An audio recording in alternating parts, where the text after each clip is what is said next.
Chappell Roan has worked so hard on her project to achieve this amount of success and have her songs dominate the charts. But with a few posts on social media and some controversial cancellations, it looks like Chappell's rise to fame might come to an end. This year was a lot of people's first time hearing about Chappell Roan. I must admit, I did not know her before the Pink Pony Club, but I do appreciate her music. Either way, she's been going through it lately, so I thought we should just go through a timeline of her rise and fall, and kind of her struggles dealing with fame and trying to make it in this industry. She's been putting out music for over a decade. I believe she's 26 or 7 right now, drawing on her small town Missouri upbringing to deliver a love letter to the Midwestern and Southern LGBTQ community. Now, in 2014, Chappell got her start on YouTube, like a lot of people, including people like Justin Bieber, Nikki Heaton, who I want to talk about soon. But yeah, Chappell Roan, she started on YouTube like a lot of just normal people would. Now here you go again, you say you want your freedom. Not me trying to act like I even know the lyrics like this, but it sounds great. Where am I to keep you down? 2014, okay. It's only right that you should play the way you feel. Okay, so she sounds great. Like many Gen Z and young millennial artists, Chappell got her start sharing music on YouTube as Kaylee Rose, a teenager living in the small town of Willard, Missouri. Shout out Willard, comment below if you guys are from Willard. She began uploading covers before sharing her original song, Die Young, in November 2014. Although Chappell looks back on this song, Die Young, and she cringes, she feels like it's corny, it really gave her her start. Because then artists like Troye Sivan started to notice her in 2014, pretty shortly after she started covering stuff on YouTube. He wrote, "This is her Twitter, Kaylee Rose. Let's blow up Kaylee because I haven't heard a voice like this since Adele, no exaggeration." And it's especially sweet shout out given that Troye got his start on YouTube as well. At that point, Chappell actually thanked Troye for the shout out because she received over 15,000 views on YouTube, which seems like such a small number compared to where she's at now. My first ever manager, and I have no idea how he found her, Kaylee Rose from Missouri? Missouri.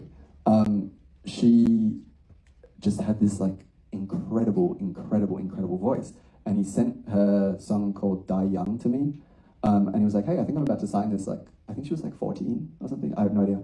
I think I'm about to sign this girl, and I was just like completely blown away, could not believe her vocal ability. I was just like, she's unbelievable. Now that following year, 2015, in May, is when Chappell Roan was born. She actually signed with a record label, Atlantic Records, and put out a mini documentary. Now this little mini documentary includes a song, The Strawberry Roan, which is a classic country song. Actually, it plays tribute to her late grandfather, Dennis Chappell, whose favorite song was The Strawberry Roan, which I'm already like, okay, there's her name, Chappell Roan. Chappell always said, people would ask me if I had a plan B when it comes to her music career. She said her grandfather never asked, he just knew I could do it. Let's react to a little clip from her documentary.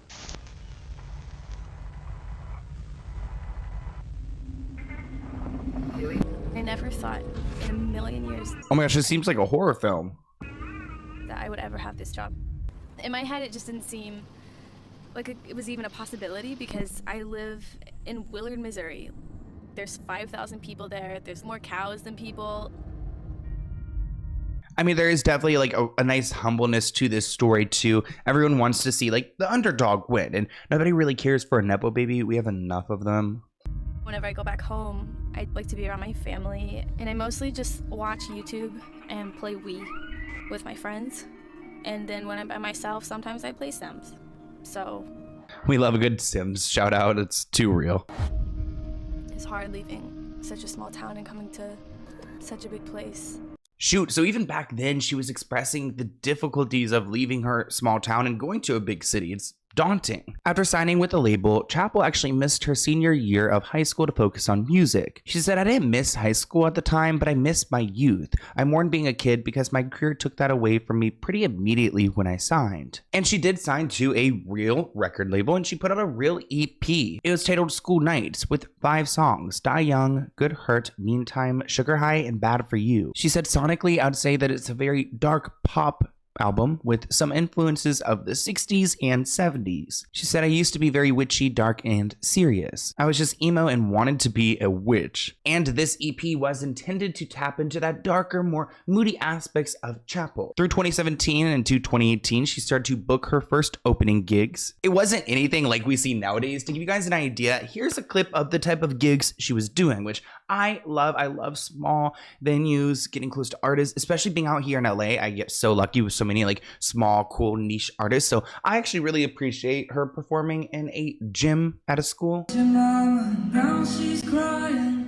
'cause she thinks her baby's dying. Don't play that perfect. She just wants to hold you tight, then look at you badly. Although Chappell Roan wanted to put out this dark and moody album, she actually didn't like it in hindsight, because when it came to performing, it was sad. I mean, there's a huge crowd and then everyone's like, you know, they want to cry because your music is so depressing. That led to the release of her song Pink Pony Club, released in April 2020. It's interesting because I did not find her in 2020, but I definitely found her over this song, which was about her being raised up in the Midwest and then moving to West Hollywood, to LA.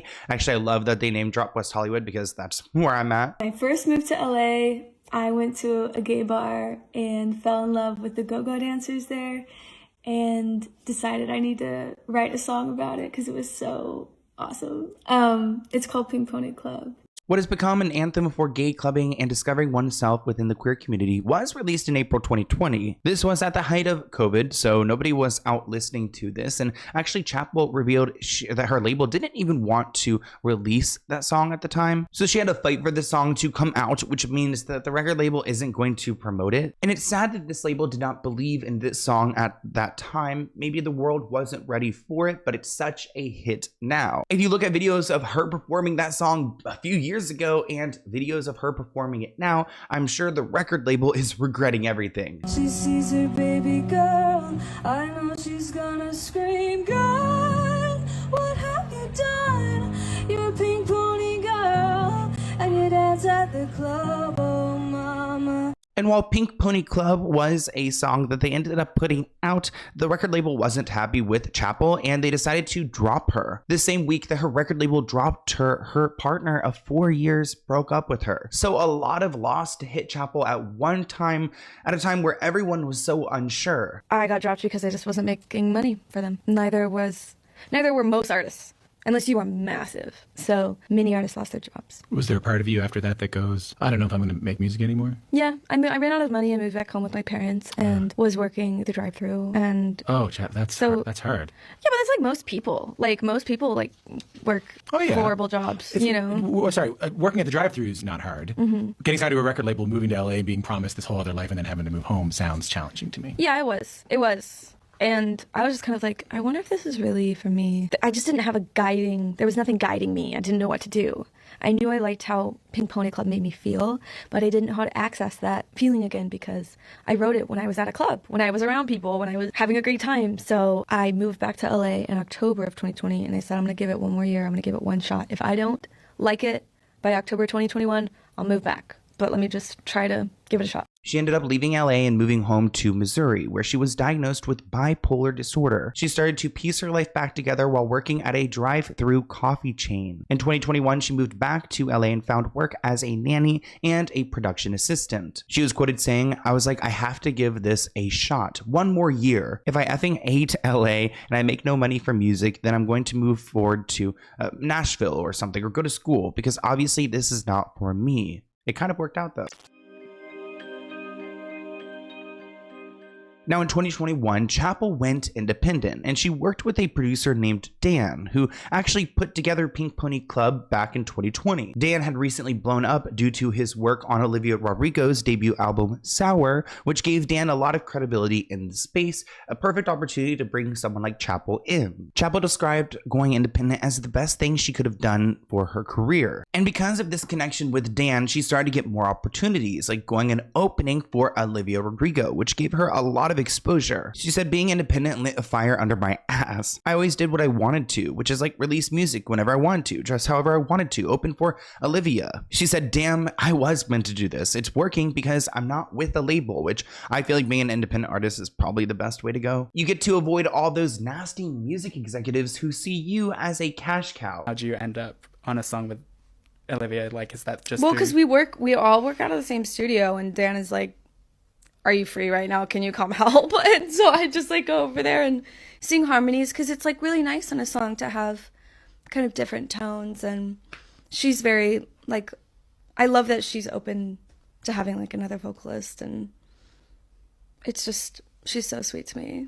Now, being independent worked for Chappell at first, but at some point she started to grow too big to be an independent artist. In 2023, she signs with Amusement Records. She said, it got to a point where I could not be a totally independent artist anymore. This project is too big, which she refers to Chappell Roan as a project. I have mixed feelings about that, but I can't do it alone with my friends anymore, so I re-signed in January. In February 2023, she kicks off her first headline tour, naked in North America. Each of the tour's 20 sold-out stops had their own dress-up themes for the concert goers, which is pretty cool that everyone would dress up for the show, which I think just gets everyone more and more excited who doesn't like to dress up. She shared it was a really great way to engage the local queer community. I encourage people to tip the queens. That's redistributing funds within the community there. It also just gives a platform for drag queens, which she's a big fan and advocate of drag queens, which we love the queens, we do. I just love drag so much, and I think it shows like in ways up here, just because this is drag. Yeah, this is definitely drag. She's about to dance the house down in this number. Yes! Drag queens, drag kings are the most beautiful people in the world. I just think drag is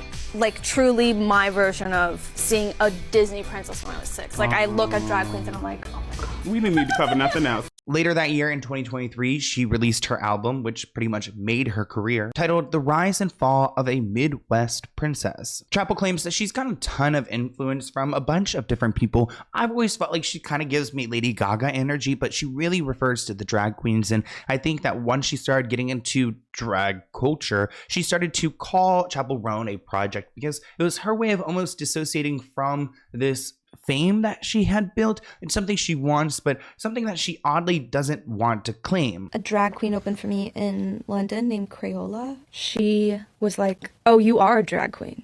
And I was like, that was the first time I'd ever been told that. What did they mean by that? I was just getting ready, and like my makeup wasn't done yet, and I was like, oh, you know, I'm like you. I need to get my makeup and my clothes on and kind of transform them. And she was like, honey, you are a drag queen. You're not just getting makeup on, you're a drag queen. And I was like, oh my God. Like, that was very altering. Like, that, there was something that switched. I really have taken that on as an identity. And it's been very freeing to be like, oh, Chappell Roan is my drag project. And I think that's also helped personally to separate it as a job and as like a project. And then there's me as Kaylee. Now, after she did her independent tour, she opened for Olivia Rodrigo, and she really blew up. This wasn't the first time that she appeared on Olivia's tour, but she was a main headliner. And I really think that her getting on the ground earlier this year in 2024 is why people love her. And Olivia's fan base, you don't play with them. They are loyal. And in between her tour dates with Olivia, she would go and stop at the Late Show with Stephen Colbert, and getting these really great opportunities that solidify her stardom.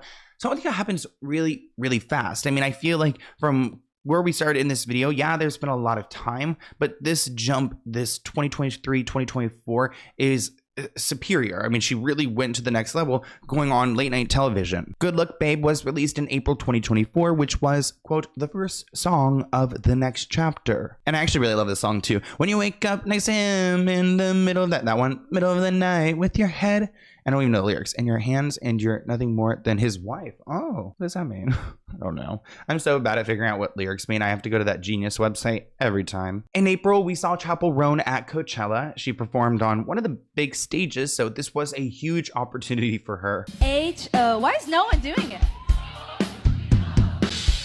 Can take me hot. One more time, H-O-T-T. Oh, you guys are gay!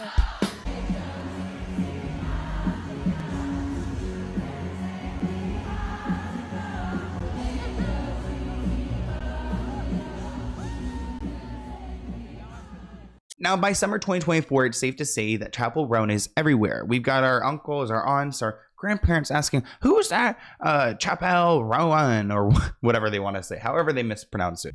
Thank you for watching this clip from the Let's Get Into It podcast. To view the full episode, visit the link listed below.